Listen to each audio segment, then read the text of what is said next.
Good morning dear students, welcome to DNA commerce. कसे आहात? I hope मजेत असाल आणि अकाउंटन्सी एन्जॉय करत असाल फक्त DNA कॉमर्स सोबत. तर विद्यार्थी मित्रांनो, सेकंड इयर BCom शिकणाऱ्या सर्व विद्यार्थ्यांसाठी कॉर्पोरेट अकाउंटिंग या विषयाचा पूर्ण सिलेबस आपल्या यूट्यूब चॅनलवर अगदी फ्रीमध्ये उपलब्ध करून दिला जात आहे. विद्यार्थी मित्रांनो, आपण सेमिस्टर 4मध्ये होल्डिंग कंपनी जो टॉपिक आहे तो टॉपिक आपण सुरू केलेला आहे आणि या टॉपिकचे प्रॉब्लेमची प्रॅक्टिस आपली चालू झालेली आहे. आजच्या लेक्चरला देखील एक नवीन प्रॉब्लेम या ठिकाणी आपण सॉल्व करून घेणार आहोत. व्हिडिओ व्यवस्थित बघा विद्यार्थी मित्रांनो आणि शेवटपर्यंत बघा आणि समजून घ्या की होल्डिंग कंपनीचा प्रॉब्लेम सोडवण्याची टेक्निक काय आणि वर्किंग नोट आपण इझिली कशा सोडवू शकतो. तर प्रॉब्लेम बघा. The following is the summarised balance sheet of H limited आणि एस लिमिटेडचे बॅलन्स शीट दिलेले आहे आणि खाली सांगितलं H limited acquire 80% of the shares in S limited. H लिमिटेडने 80% शेअर्स एस लिमिटेडचे खरेदी केले, म्हणजे एच लिमिटेड होल्डिंग आणि एस लिमिटेड झाली सबसिडरी. त्याच्यानंतर कधी खरेदी केले अंडरलाईन करा. 1 ऑक्टोबर 2024. 1 ऑक्टोबर 2024ला शेअर खरेदी केले. मी तुम्हाला सांगितलेलं आहे डेट ऑफ परचेस खूप महत्त्वाची, कारण त्याच्यावरूनच ठरणार कॅपिटल प्रॉफिट किती घ्यायचा, रेव्हेन्यू प्रॉफिट किती घ्यायचा. म्हणून डेट ऑफ परचेसला अंडरलाईन करा. Included in the assets of H limited there is a 30,000 loan to S limited shown as a creditor of S limited. क्रेडिटरमध्ये 30,000चा लोन इन्क्लूड आहे. लोन म्हणजे इंटर कंपनी ओविंग. मग क्रेडिटरमधून वजा करा आणि दुसऱ्यांदा डेटर्समधून वजा करा. आता इथं डेटर्स नाहीच आहे, मग तुम्ही म्हणणार सर कशातून वजा करायचं. डेटर्स याच्यात इन्क्लूड असतील. सन्ड्री असेट, कोणत्याच असेटचे नावं दिलेले नाही आहे, मग सन्ड्री असेटमध्ये आपले डेटर्स असतील, त्याच्यातून ते 30,000 वजा करायचे. त्याच्यानंतर include furniture and fitting of ₹40,000. असेटमध्ये टोटल सबसिडरी कंपनीचे जे 1,20,000चे असेट आहे त्याच्यामध्ये 40,000चं फर्निचर आहे आणि त्या फर्निचरचं काय झालं टू बी रिव्हॅल्यूड ॲट ₹50,000. त्याची नवीन व्हॅल्यू झाली 50,000. म्हणजे 40,000चा फर्निचर झाला 50,000. किंमत वाढली, असेटची किंमत वाढली, तर याचा अर्थ ॲप्रिसिएशन. मग appreciation depreciation under value over value आपण फक्त कॅपिटल प्रॉफिट या वर्किंग नोटमध्ये सोडवत असतो. मग इथं आपल्याला ॲप्रिसिएशन 10,000 दाखवायचं आहे आणि बस एवढंच प्रॉब्लेम आहे. तर प्रॉब्लेम बघा विद्यार्थी मित्रांनो, सगळ्यात अगोदर आपण सोडूया वर्किंग नोट्स. मग वर्किंग नोट्समध्ये आपण कॅल्क्युलेट करणार आहोत टाईम रेशो. आणि टाईम रेशो कॅल्क्युलेट करण्यासाठी मी तुम्हाला टेक्निक सांगितलेली आहे. 3 डेट लिहायच्या टाईम रेशोमध्ये. अगोदर ओपनिंग डेट, नंतर क्लोजिंग डेट आणि मध्ये डेट ऑफ परचेस. मग इथं बघा वर्ष आपला 31 मार्च 2025ला संपत आहे. याचा अर्थ ओपनिंग बॅलन्स शीटचं ओपनिंग इयर काय असेल, ओपनिंग डेट असेल 1/4/2024 आणि संपतोय कधी, क्लोजिंग डेट आहे 31/3/2025.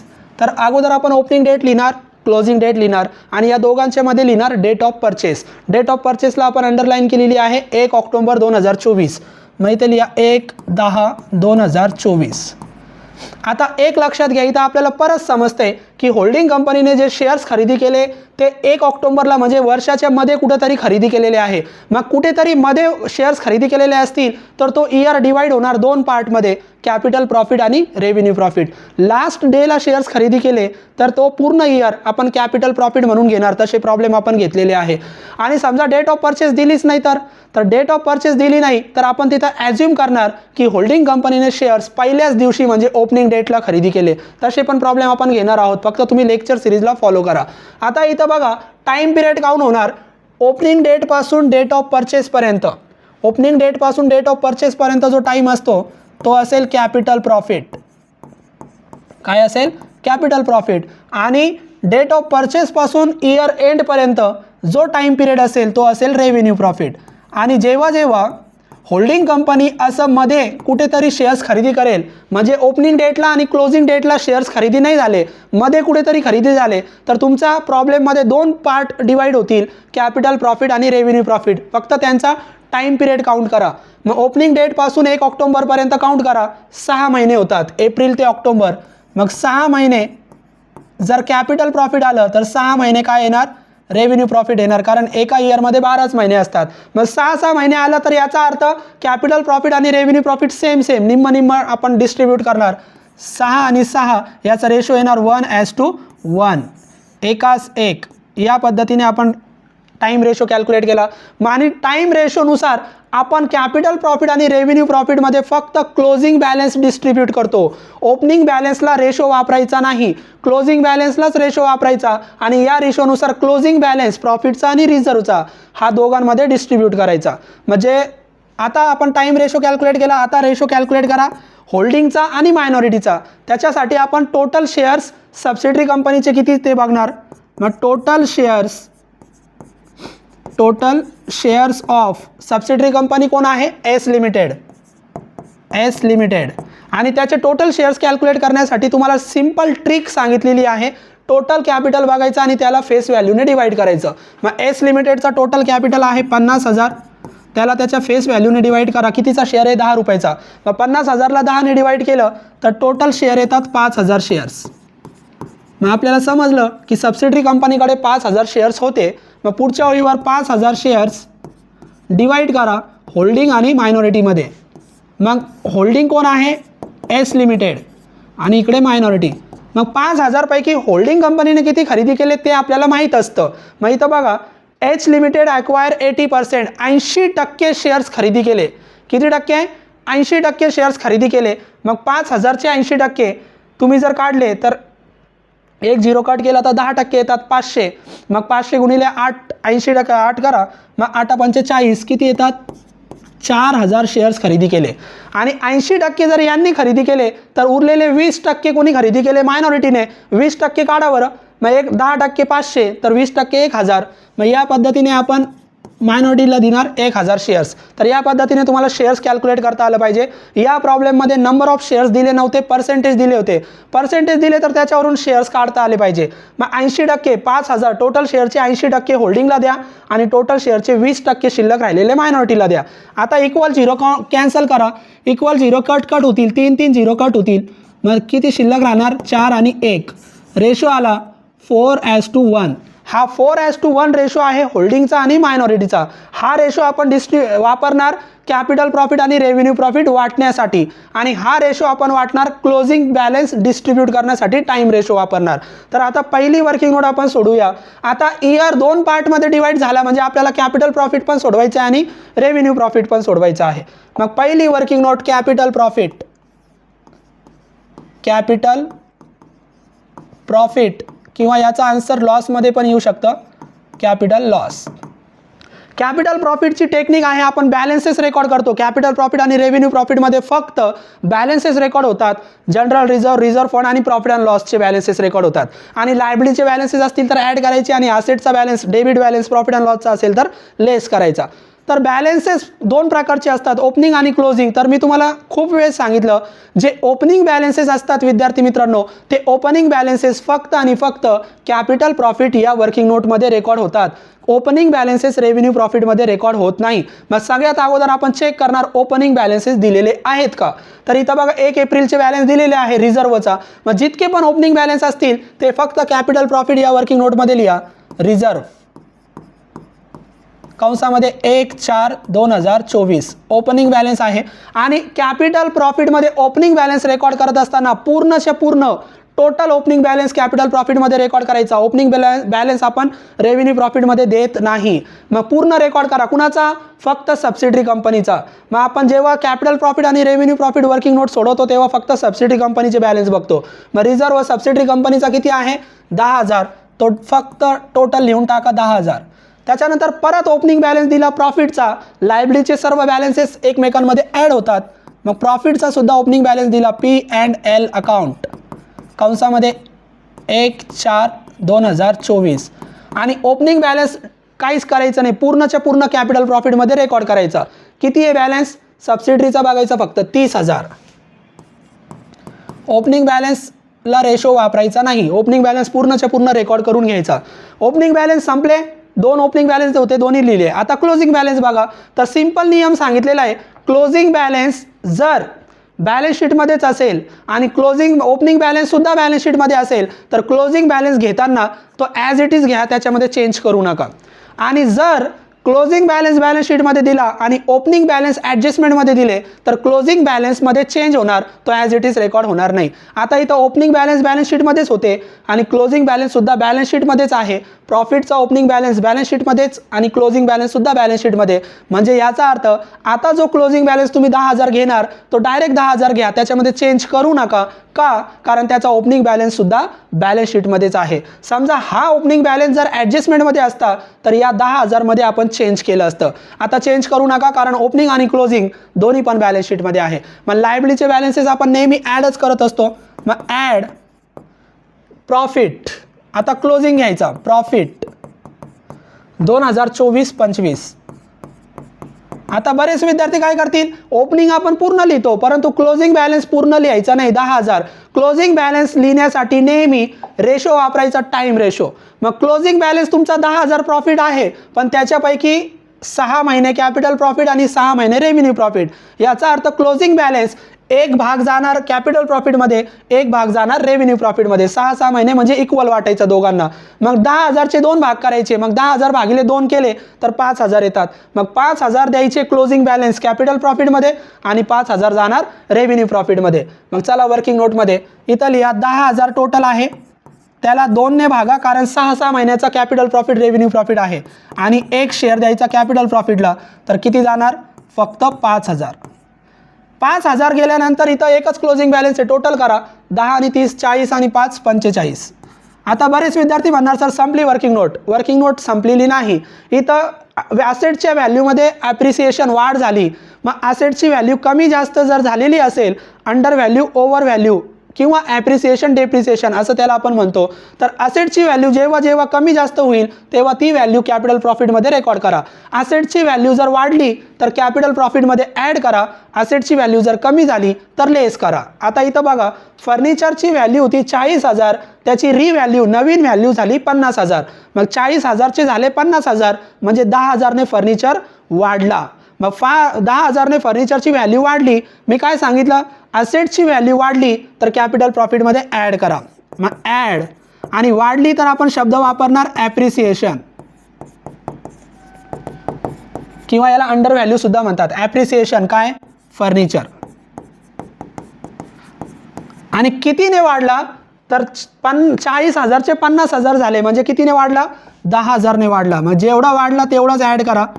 टोटल झाले, टोटल आता झाले 55,000. आणि हा जो 55,000 उत्तर आहे तो प्लसमध्ये आहे, पॉझिटिव्ह आहे. उत्तर आपला पॉझिटिव्ह आहे तर निगेटिव्ह फिगर आलेलीच नाही आहे. मग जेव्हा जेव्हा पॉझिटिव्ह उत्तर येईल तो प्रॉफिटमध्ये असेल म्हणजे याला नाव द्यायचं कॅपिटल प्रॉफिट. म्हणजे आपल्या वर्किंग नोटचं उत्तर आलं प्रॉफिट.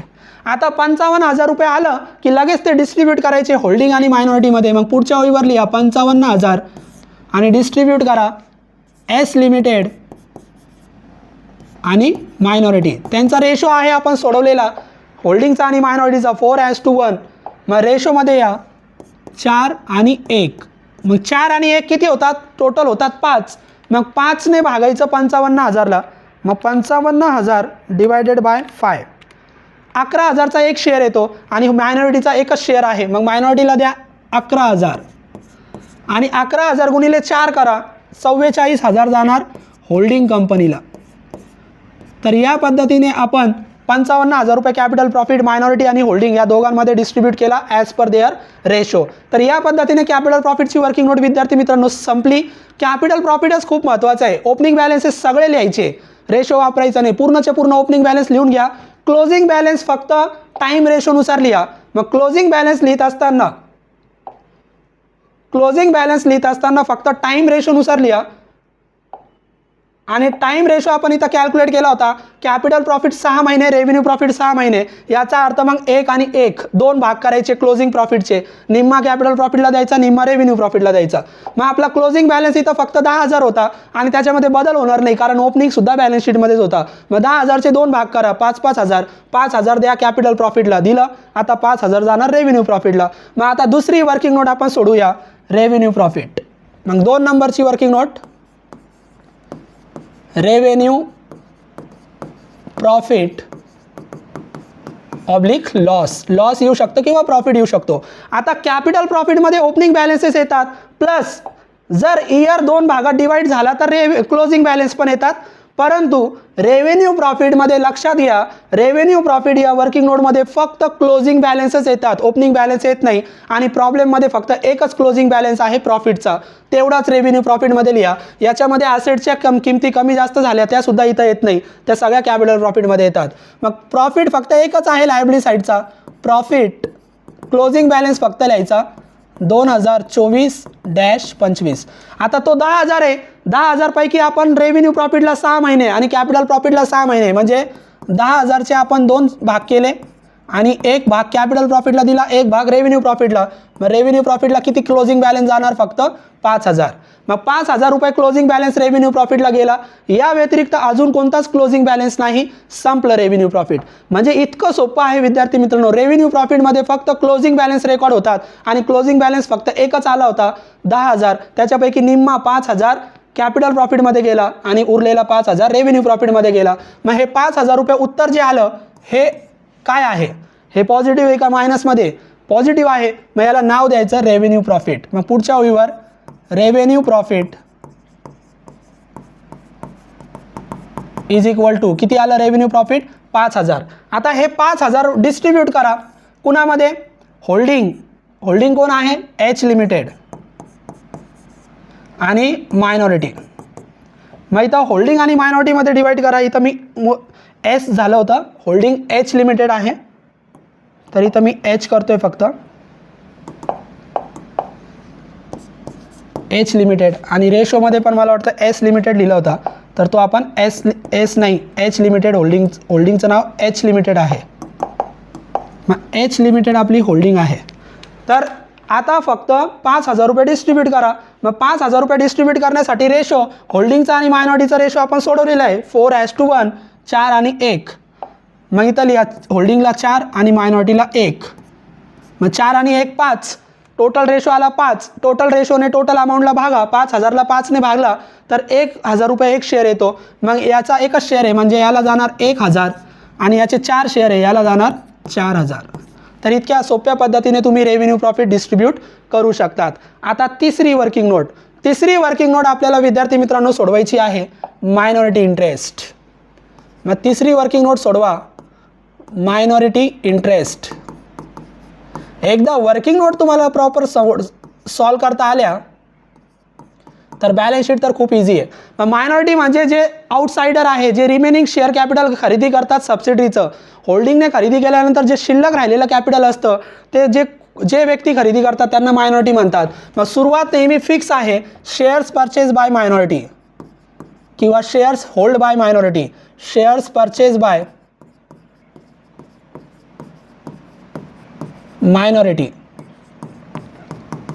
आणि मायनॉरिटीने किती शेअर्स खरेदी केले हे आपण वर्किंग नोटमध्ये सोडवलेलं आहे रेशो काढताना.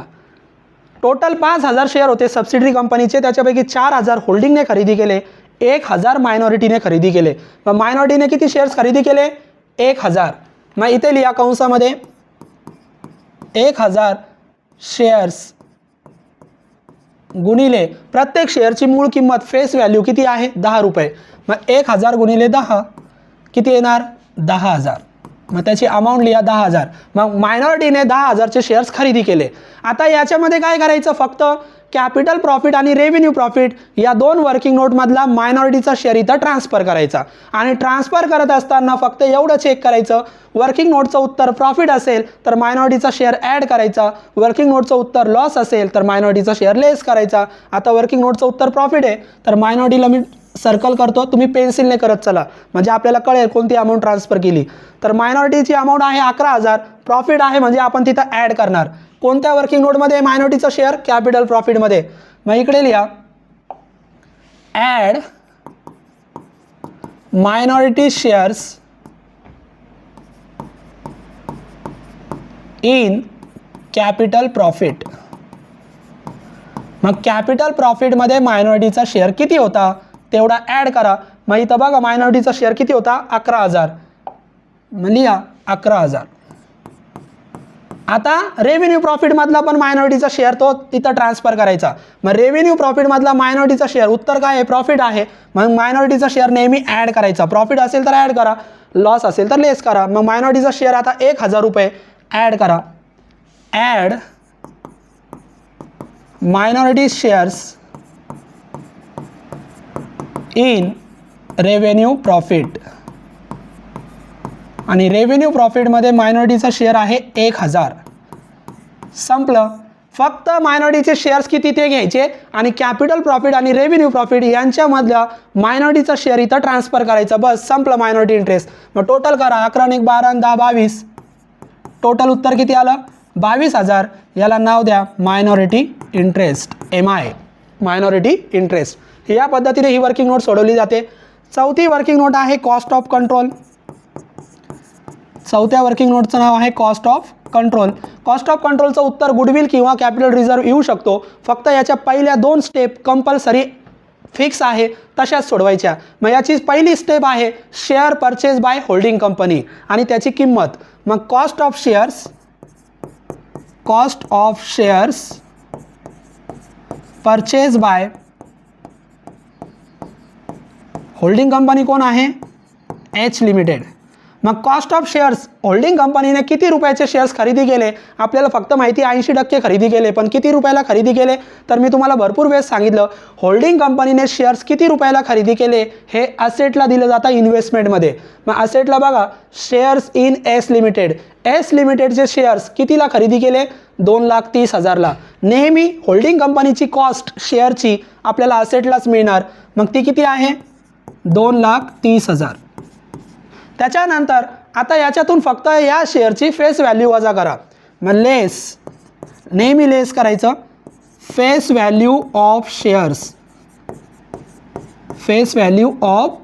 शेअर्स की होल्डिंग कंपनीने जे शेअर्स खरेदी केले त्याची खरी किंमत काय, फेस व्हॅल्यू काय. तर पहिले एक लक्षात घ्या, होल्डिंग कंपनीने किती शेअर्स खरेदी केले? होल्डिंग कंपनीने 5,000 शेअरपैकी टोटल 4,000 शेअर खरेदी केले. मग 4,000 शेअर्स खरेदी केलेले आहे. तर कंसामध्ये लिहा 4,000 शेअर्स गुणिले त्याची फेस व्हॅल्यू. मग फेस व्हॅल्यू 10 रुपयाचा प्रत्येक शेअर आहे. मग गुणिले 10. मग 10 रुपये करा. 4,000 गुणिले 10 केलं तर उत्तर किती येतं? 40,000. मग वजा करा. वजा केल्यानंतर 2,30,000 मधून 40,000 वजा केले तर शिल्लक राहतात 1,90,000. आता एक लक्षात द्या, याला गुडविल किंवा कॅपिटल रिझर्व्ह आपण म्हणणार. तर मी तुम्हाला खूप वेळ सांगितलं, फेस व्हॅल्यूपेक्षा खरेदी केलेले शेअर्स जास्त असतील, किंमत जास्त असेल तर आपलं उत्तर गुडविल येणार. आणि फेस व्हॅल्यू जर जास्त असेल तर आपलं उत्तर कॅपिटल रिझर्व्ह येणार. म्हणजे मायनसमध्ये आलं तर कॅपिटल रिझर्व्ह आणि पॉझिटिव्ह आलं तर गुडविल. तर ही सिच्युएशन कोणती आहे? गुडविलची आहे. कोणती आहे? गुडविलची आहे. मग काय करायचं तुम्हाला शिकवलेलं मी. या वर्किंग नोटमध्ये फक्त कॅपिटल प्रॉफिटमधला, फक्त कॅपिटल प्रॉफिट, रेव्हेन्यू प्रॉफिट नाही, फक्त कॅपिटल प्रॉफिटचा शेअर होल्डिंगचा, कुणाचा? होल्डिंगचा इथं ट्रान्सफर करायचा. आणि ट्रान्सफर करत असताना काय करायचा? कॅपिटल प्रॉफिट असेल तर होल्डिंगचा शेअर इथं लेस करायचा, कारण गुडविलची सिच्युएशन आहे. आणि लॉस असेल तर ॲड करायचा. म्हणजे गुडविलची सिच्युएशन असेल तर कॅपिटल प्रॉफिटचा शेअर इथं लेस आणि लॉस असेल तर ॲड, एवढंच करा. मग इथं बघा, कॅपिटल प्रॉफिटचा होल्डिंगचा शेअर मायनॉरिटीचा झाला. आता कॅपिटल प्रॉफिटचा होल्डिंगचा शेअर याला सर्कल केलं मी. किती आहे? 44.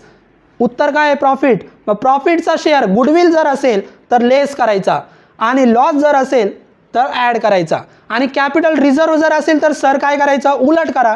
कॅपिटल रिझर्व्ह जर असेल तर प्रॉफिटचा शेअर ॲड करा. कॅपिटल रिझर्व्ह जर असेल तर लॉसचा शेअर लेस करा. तर या पद्धतीने लक्षात घ्या, गुडविलची सिच्युएशन तयार झाली तर प्रॉफिटचा शेअर लेस करा. कॅपिटल रिझर्व्हची सिच्युएशन असेल तर ॲड करा. गुडविलची सिच्युएशन असेल आणि उत्तर लॉसमध्ये असेल तर ॲड करा. आणि कॅपिटल रिझर्व्ह असेल तर लेस करा. तुम्हाला मी वर्किंग इंट्रोडक्टरी लेक्चरमध्ये शिकवलेलं आहे. तर लक्षात ठेवा, गुडविलची सिच्युएशन आहे तर कॅपिटल प्रॉफिटचा शेअर नेहमी लेस करायचा होल्डिंगचा.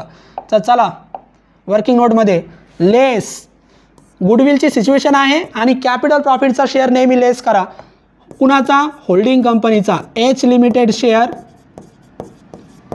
In capital profit.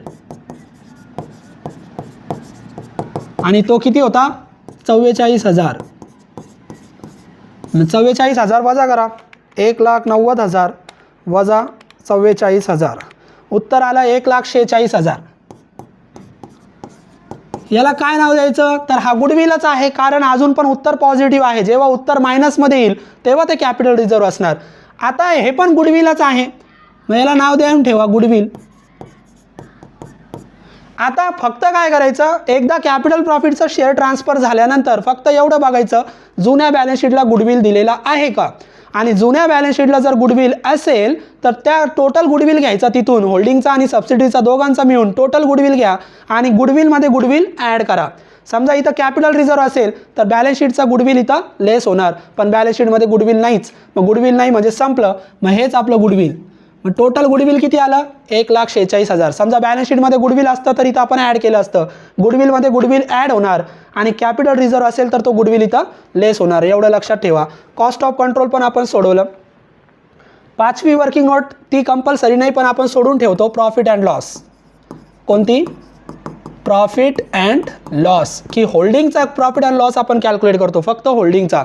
मग इथं होल्डिंगचा प्रॉफिट अँड लॉस घ्यायचा, मग प्रॉफिट अँड लॉसचे बॅलन्स बघायचे बॅलन्स शीटला, फक्त होल्डिंगचे, आता सबसिडरीचे नाही. मग पहिला दिला प्रॉफिट अँड लॉस 1 एप्रिलचा, मग घ्या P&L 1/4/2024, फक्त होल्डिंगचा घ्यायचा. या वर्किंग नोटमध्ये फक्त होल्डिंगचा प्रॉफिट घ्यायचा. मग होल्डिंगचा प्रॉफिट 60,000 आहे ओपनिंग प्रॉफिट. त्यांचा क्लोजिंग प्रॉफिट पण दिलेला आहे, तो पण घ्या बॅलन्स शीटला. आणि लायबिलिटीचे प्रॉफिट नेहमी ॲड होतात. प्रॉफिट 2024-25 आणि तो प्रॉफिट होल्डिंगचा दिलेला आहे 40,000. 2 प्रॉफिट दिले, ओपनिंग आणि क्लोजिंग, दोन्ही पण आपण घेतले या वर्किंग नोटमध्ये. आणि या वर्किंग नोटमध्ये अजून काय करतात, या वर्किंग नोटमध्ये फक्त रेव्हेन्यू प्रॉफिटमधला, रेव्हेन्यू प्रॉफिट या वर्किंग नोटमधला होल्डिंग कंपनीचा शेअर इथं ट्रान्सफर करतात. रेव्हेन्यू प्रॉफिट असेल तर इथं ॲड करायचं, रेव्हेन्यू लॉस असेल तर लेस करायचा होल्डिंगचा शेअर. चला मग इथं बघा, आता कॅपिटल प्रॉफिटला दोघांना सर्कल झाले, ट्रान्सफर झाले. रेव्हेन्यू प्रॉफिटची वर्किंग नोट बघा, फक्त मायनॉरिटी ट्रान्सफर झाला, हा बाकी आहे. मग रेव्हेन्यू प्रॉफिटमधला होल्डिंगचा शेअर फक्त प्रॉफिट अँड लॉसमध्ये जाणार आणि हा तिकडं काय होणार ॲड होणार, कारण प्रॉफिट आहे. मग प्रॉफिट ॲड करा 4,000. चला प्रॉब्लेममध्ये वर्किंग नोटमध्ये add H limited share in revenue profit. Revenue प्रॉफिटमधला होल्डिंगचा शेअर नेहमी प्रॉफिट अँड लॉसमध्ये जाणार, किती 4,000. मग टोटल करून टाका. आता अनरिअलाइज प्रॉफिट जर असेल, प्रॉब्लेममध्ये नाही आहे, स्टॉकवर काढतो आपण, तर तो अनरिअलाइज प्रॉफिट आपण होल्डिंगचा काढतो आणि इकडं आपण लेस करतो, पण अनरिअलाइज प्रॉफिट नाही आहे. मग संपलं. उत्तर किती आलं 1,04,000. मग आपलं प्रॉफिट टोटल फायनल किती आला 1,04,000. सगळ्या वर्किंग नोट आता झाल्या. आता सोडवा बॅलन्स शीट. मग बॅलन्स शीट सोडवायची आहे. कन्सॉलिडेटेड बॅलन्स शीट आपण तयार केलेली आहे. पहिला पार्ट असतो लायबिलिटी आणि इक्विटी, इक्विटी आणि लायबिलिटी, आणि त्याच्यानंतर असतात असेट. इक्विटी आणि लायबिलिटीमध्ये 4 पॉईंट आहे. पहिला शेअर होल्डर फंड, दुसरा मायनॉरिटी, तिसरा नॉन करंट लायबिलिटी आणि चौथा करंट लायबिलिटी. प्रत्येकाला जागा सोडायची हे मी तुम्हाला सांगितलेलं आहे. आता इथं सोडवायचं फक्त लायबिलिटी बघून. लायबिलिटी साईडला शेअर होल्डरचे फंड, त्याच्यामध्ये 3 ट्रान्झॅक्शन येतात, शेअर कॅपिटल, रिझर्व आणि प्रॉफिट. हे 3 ट्रान्झॅक्शन फक्त आणि फक्त होल्डिंगचे रेकॉर्ड करायचे कन्सॉलिडेटेड बॅलन्स शीटमध्ये. सबसिडरीचे करू नका, कारण सबसिडरीचे आपण वर्किंग नोटमध्ये ट्रान्सफर केले. मग फक्त होल्डिंगचं शेअर कॅपिटल. मग शेअर कॅपिटल इथं शेअर होल्डर फंडमध्ये घ्या. शेअर कॅपिटल 10 रुपयाचा शेअर आहे. Shares of rupees 10 each. प्रत्येक शेअर 10 रुपयाचा आहे आणि फक्त होल्डिंगचा कॅपिटल घ्यायचा. होल्डिंग कंपनी H लिमिटेड किती कॅपिटल आहे 2 लाख. डायरेक्ट आउटरला लिहा 2 लाख. आता कॅपिटल झाल्यानंतर काय आहे रिझर्व. जसा बॅलन्स शीटचा सिक्वेन्स आहे तसा सोडवा. रिझर्व आणि प्रॉफिट सगळे रिझर्व अँड सरप्लसमध्ये लिहितात. मग रिझर्व अँड सरप्लसमध्ये नंबर 1 रिझर्व, नंबर 1 रिझर्व. मग इथं रिझर्व कोणता आहे 1 एप्रिल 2024चा आहे. मग कंसामध्ये लिहा 1/4/2024. आता रिझर्व पण फक्त होल्डिंगचाच घ्यायचा, किती 30,000. डायरेक्ट आउटर कॉलमला लिहा होल्डिंगचा रिझर्व 30,000. आता तुम्ही म्हणणार सर प्रॉफिट पण आहे, प्रॉफिट पण लिहितो आपण. मग बरेच विद्यार्थी लगेच लिहितात प्रॉफिट 1/4. आपण हे दोन्ही प्रॉफिट होल्डिंगचे वर्किंग नोटमध्ये सोडवलेले आहे आणि वर्किंग नोट इथं आहे प्रॉफिट अँड लॉसची. तिथं होल्डिंगचा 60,000 आणि 40,000 पण घेतला आणि रेव्हेन्यू प्रॉफिटचा पण शेअर ट्रान्सफर केला. फायनल प्रॉफिट अँड लॉस किती आला 1,04,000. मग वर्किंग नोटचा प्रॉफिट इथं आपण होल्डिंगचा प्रॉफिट म्हणून रेकॉर्ड करणार. मग प्रॉफिट अँड लॉस बॅलन्स शीटला लिहा, रिझर्व्ह अँड सरप्लसमध्येच लिहायचं प्रॉफिट अँड लॉस, आणि तो आपण वर्किंग नोटला सोडवला म्हणून वर्किंग नोट नंबर कितवी 5 नंबर 1,04,000. मग इथं लिहा प्रॉफिट अँड लॉसच्या समोर वर्किंग नोट नंबर 5 आणि अमाऊंट लिहा 1,04,000. मग प्रॉफिट अँड लॉस किती आला 1,04,000. पहिला पॉईंट झाला शेअर होल्डर फंड, त्याच्यामध्ये कॅपिटल आणि रिझर्व्ह अँड सरप्लस येतं. दुसरा पॉईंट आहे मायनॉरिटी इंटरेस्ट, त्याची वर्किंग नोट आपण सोडवलेली आहे आणि मायनॉरिटी इंटरेस्ट नेहमी लायबिलिटीला लिहितात. मायनॉरिटी इंटरेस्ट तिसरी वर्किंग नोट, अमाऊंट आहे टोटल 22,000. हे 22,000 रेकॉर्ड करा. वर्किंग नोट नंबर 3 मायनॉरिटी इंटरेस्टच्या समोर लिहा वर्किंग नोट नंबर 3 आणि अमाऊंट किती 22,000. त्याच्यानंतर non current liability. Non current liability म्हणजे लॉंग टर्म लायबिलिटी, त्याच्यामध्ये डिबेंचर लॉंग टर्म लोन वगैरे येतात, शक्यतो प्रॉब्लेममध्ये नसतात. मग नॉन करंट लायबिलिटी नाही. मग करंट लायबिलिटीमध्ये 3-4 लायबिलिटी पार्टच करून ठेवा. क्रेडिटर्स तुमची करंट लायबिलिटी आहे, बिल्स पेबल आपली करंट लायबिलिटी आहे, बँक ओव्हरड्राफ्ट आपली करंट लायबिलिटी आहे, टॅक्सची प्रोव्हिजन दिली तर ती सुद्धा आपली करंट लायबिलिटी आहे. मग क्रेडिटर्स आपली करंट लायबिलिटी आहे. मग करंट लायबिलिटीमध्ये लिहा पहिली करंट लायबिलिटी क्रेडिटर्स, पहिली करंट लायबिलिटी क्रेडिटर्स. आणि आपण फक्त शेअर होल्डरचे फंड, शेअर कॅपिटल, रिझर्व्ह आणि प्रॉफिट फक्त होल्डिंगचा लिहितो. याच्यानंतरच्या जेवढ्या पण लायबिलिटी असतील ना त्या दोघांच्या लिहायच्या, होल्डिंगच्या पण आणि सबसिडरीच्या पण. मग होल्डिंगची पण घ्या आणि सबसिडरीची पण घ्या, दोघांचे दिले. मग दोघांचे नावं लिहा. पहिले घ्या एच लिमिटेड आणि नंतर घ्या एस लिमिटेड. मग एच लिमिटेडचे क्रेडिटर 1,00,000 इनरला लिहा आणि एस लिमिटेडचे 30,000 इनरला लिहा. टोटल करून आउटरला लिहू नका, का कारण टोटल आली 1,30,000. टोटल करून इनरलाच लिहिली कारण त्याच्यावर ॲडजस्टमेंट आहे. त्यात इथं बघा included in the assets of H limited there is a 30,000 loan to S limited shown as a creditor. क्रेडिटरमध्ये आपण 30,000चा लोन दाखवत आहे. मग याला इंटर कंपनी ओविंग म्हणतात आणि इंटर कंपनी ओविंग आपण नेहमी लेस करतो. मग less inter company owing, inter company owing आणि ते दिलेले आहे 30,000. मग 1,30,000 मधून 30,000 वजा होतील, आउटरला येणार 1,00,000. क्रेडिटर नंतर काहीच नाही आहे, संपलं. मग करून टाका टोटल. आता इंटर कंपनी ओविंगचे 2 इफेक्ट होतात, लायबिलिटीमधून लेस करायचं, दुसऱ्यांदा असेटमधून. क्रेडिटरचा दुसरा असेट काय आहे डेटर्स, पण डेटर्स नाही, मी तुम्हाला सांगितलं होतं डेटर्स नाही तर डायरेक्ट कशातून लेस करा सन्ड्री असेटमधून. मग इथं टोटल करा 2,00,000 प्लस 30,000 प्लस 1,04,000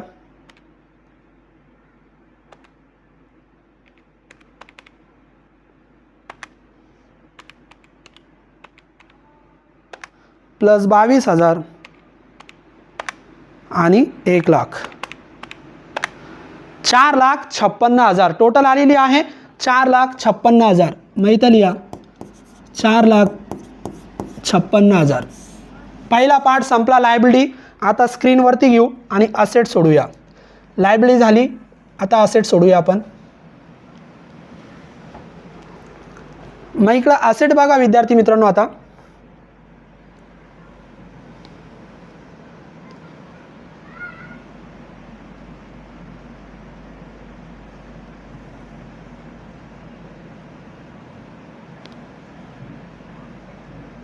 तर असेटमध्ये 2च पार्ट असतात, नॉन करंट असेट आणि करंट असेट. नॉन करंट असेटमध्ये 2 असेट असतात, fix asset tangible, fix asset intangible. मग ही टँजिबल फिक्स असेट आहे, त्याच्यामध्ये बिल्डिंग, फर्निचर, मशिनरी वगैरे येतात. तर आता इथं काय नावं दिलेलं नाही, डायरेक्ट नाव काय दिलं सन्ड्री असेट. तर सन्ड्री असेट डायरेक्ट तुम्ही टँजिबल असेटमध्ये लिहून टाका. मग इथे लिहा sundry asset, sundry assets. Sundry asset दिलं तर डायरेक्ट टँजिबल असेटमध्ये लिहा. आता पहिले दोघांच्या दिल्या तर दोघांच्या लिहायच्या. एच लिमिटेड डायरेक्ट इनरला लिहा, एच लिमिटेड 1,80,000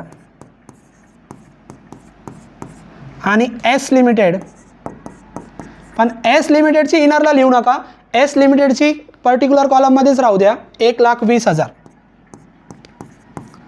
का बरं इथं लिहिली मी, तर इथं विद्यार्थी मित्रांनो आपण कॅपिटल प्रॉफिटमध्ये 10,000 असेट वाढली असं दाखवलं होतं. इथं बघा 40,000चे 50,000 झाले. मग जेव्हा जेव्हा तुम्ही ॲसेटची व्हॅल्यू तुमची वाढते तेव्हा तुम्हाला इथं ॲसेटमध्ये ॲड करावं लागेल. म्हणजे कॅपिटल प्रॉफिटमध्ये ॲड केले तर नंतर ॲसेटमध्ये पण ॲड करा.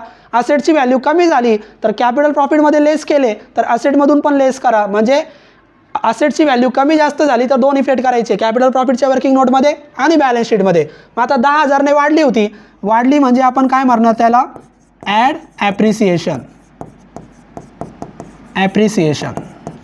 मग ॲप्रिसिएशन कितीने वाढली, 10,000ने. मग टोटल ॲसेट किती झाली, 1,30,000. मग इथं लिहा 1,30,000. म्हणजे सबसिडरी कंपनीची ॲसेटमध्ये आपण दाखवणार, होल्डिंगच्या कंपनीमध्ये ॲप्रिसिएशन दाखवायचं नाही. मग 180 आणि 31, 3,10,000. परत इनरलाच का लिहिले सर, आता तर लिहा ना आउटरला. इनरला का लिहिले, कारण या 3,10,000 मधून इंटर कंपनी ओविंगचा लोन आहे 30,000चा.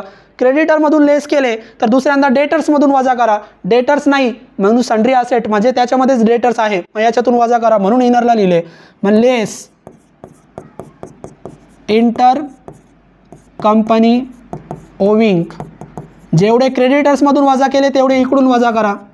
मग 3,10,000 मधून 30,000 वजा होतील, 2,80,000. आता आउटरला लिहा. तर या पद्धतीने अगोदर ॲप्रिसिएशन सबसिडरी कंपनीमध्ये ॲड करा, त्याच्यानंतर इंटर कंपनी ओविंग त्याच्यातून लेस करा. शेअर्स, होल्डिंग कंपनीने कितीचे शेअर्स खरेदी केले ते आपण वर्किंग नोटला लिहितो, इथं बॅलन्स शीटला दाखवायचे नाही, सोडून द्या ते 2,30,000. आता फक्त एकच ॲसेट राहिली, कॅश ॲट बँक. परंतु त्याच्या अगोदर हे इंटँजिबल काय आहे, तर इंटँजिबलमध्ये आपण गुडविल जर आलेलं असेल तर इथं लिहितो, आणि आपल्या वर्किंग नोटचं उत्तर गुडविलच आलं होतं. मग इथे लिहा गुडविल. आणि working note number 4 cost of control बघा, उत्तर गुडविल आलेलं आहे 1,46,000.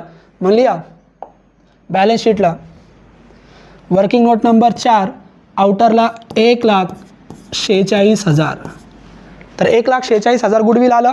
आता करंट ॲसेट एकच दिली फक्त, cash. Stock, bills receivable, cash, debtors या सगळ्या करंट ॲसेट आहे, त्याच्यापैकी फक्त एकच आली. मग एकच लिहा cash at bank. Cash at bank. आणि दोन्ही कंपनीचे दिल्या तर दोन्ही कंपनीच्या लिहा, एच लिमिटेड आणि एस लिमिटेड. मग एच लिमिटेड, एस लिमिटेड. मग एच लिमिटेडची कॅश 20,000 आणि एस लिमिटेडची 10,000. मग 20 आणि 10 टोटल झाले 30,000. संपलं, एवढंच आहे ॲसेट. ॲसेट संपली, टोटल करून टाका. मग ॲसेट साईडची टोटल करा. आता पहिलं दिलं 2,80,000 प्लस 1,46,000 आणि प्लस 30,000, 4,56,000. मग इथे लिहा 4,56,000. तर या पद्धतीने आपल्या दोन्ही साईड टॅली झाला 4,56,000 वर. अशा पद्धतीने आपण प्रॉब्लेम सोडवतो. वर्किंग नोट खूप महत्त्वाची आहे, आणि वर्किंग नोट तुम्हाला प्रॉपरली जमल्या तर बॅलन्स शीट खूप इझी आहे. तर वर्किंग नोटमध्ये पहिल्या 2 वर्किंग नोट, कॅपिटल प्रॉफिट आणि रेव्हेन्यू प्रॉफिट. बाकीच्या तर खूप सोप्या आहे. कॅपिटल प्रॉफिट आणि रेव्हेन्यू प्रॉफिट खूप मस्त तुम्हाला परफेक्टली जमलं पाहिजे, आणि त्याच्यासाठी टाईम रेशो बघायचा. इयर जो 2 भागामध्ये डिवाईड झाला तर कॅपिटल प्रॉफिट आणि रेव्हेन्यू प्रॉफिट दोघांना पण क्लोजिंग प्रॉफिट वाटायचा. आणि जर 2 भागामध्ये डिवाईड नाही झाला, पूर्ण वर्ष कॅपिटल प्रॉफिट असेल तर क्लोजिंग बॅलन्ससुद्धा कॅपिटल प्रॉफिटमध्येच लिहितात, तिथं आपण रेव्हेन्यू प्रॉफिट बनवत नाही. असे बॅलन्स प्रॉब्लेम पण आपले झालेले आहे. आणि समजा जर पूर्ण वर्ष रेव्हेन्यू प्रॉफिट असेल तर ते प्रॉब्लेमसुद्धा आपण घेणार आहोत. फक्त तुम्ही आमच्या लेक्चर सिरीजला कनेक्टेड राहा आणि होल्डिंग कंपनी, अकाउंटन्सी सगळं व्यवस्थितपणे शिका. विद्यार्थी मित्रांनो, पुढच्या लेक्चरला परत नवीन प्रॉब्लेमची आपण प्रॅक्टिस करूया. थँक्यू.